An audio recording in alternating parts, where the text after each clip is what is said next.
Olá pessoal, estamos iniciando nossa terceira aula dessa playlist sobre conjuntos numéricos. E vamos falar um pouquinho sobre os números racionais. Então, só para pensar, a palavra racional vem de razão, né? Vem de divisão, vem de fração. Então, que números são esses? Primeiro vamos pensar um pouquinho, né? Surgiram da necessidade de representarmos a parte de um todo. Inicialmente conhecemos como conjunto dos números fracionários, as famosas frações. Mas estendemos esse conceito quando juntamos os negativos. Então, na prática, os números fracionários positivos, os fracionários negativos e o zero formam os números racionais. Lembre-se que podemos representar uma fração na forma decimal, ou seja, um decimal exato, ou uma dízima periódica, que a gente vai falar já na frente, e na forma percentual também.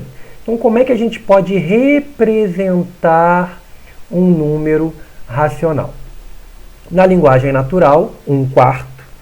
Na linguagem fracionária, que é 1 em cima e 4 embaixo, lembrando que 1 é o chamado numerador e o 4 é o chamado denominador. Na forma decimal, dividindo 1 por 4, que dá 0,25. E na forma percentual, que nada mais é do que 25%. Isso a gente vai falar numa outra aula, como se faz esse cálculo, tá, gente? O objetivo agora é conhecer esse conjunto. Na forma figurativa que a gente aprende lá no Fundamental 1, na educação infantil, que é representar por figuras, tá? Bom, continuando. Como é que a gente representa esse conjunto, já que é muito complicado você representar todas as frações?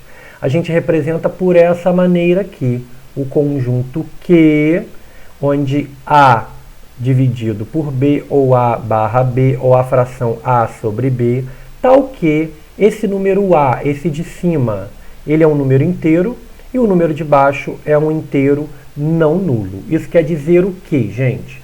Que essa representação, eu estou pegando todas as frações que são formadas por números inteiros. Então, 3 sobre 4, menos 1 sobre menos 2, que na prática é 1 sobre 2, né?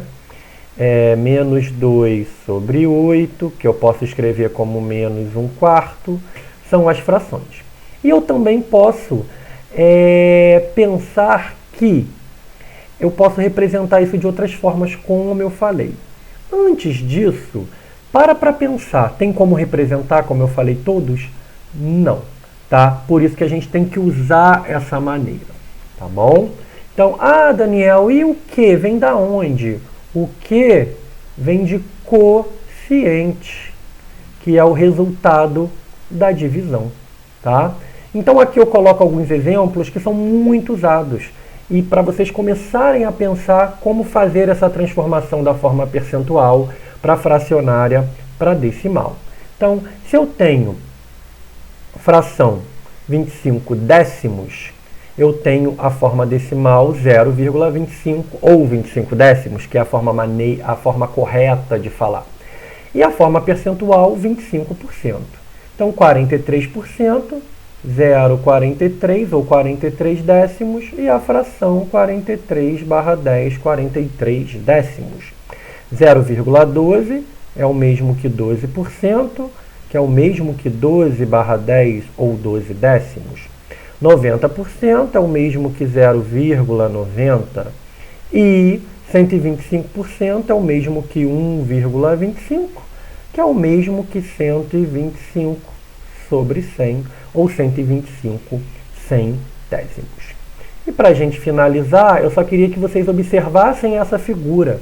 Nessa figura eu mostro que os naturais estão dentro dos números inteiros, que estão dentro dos números racionais. Traduzindo, todo natural é um subconjunto do inteiro e todo inteiro é um subconjunto dos racionais. Então, observem os exemplos para você perceber essas inclusões, tá bom? Até a próxima aula.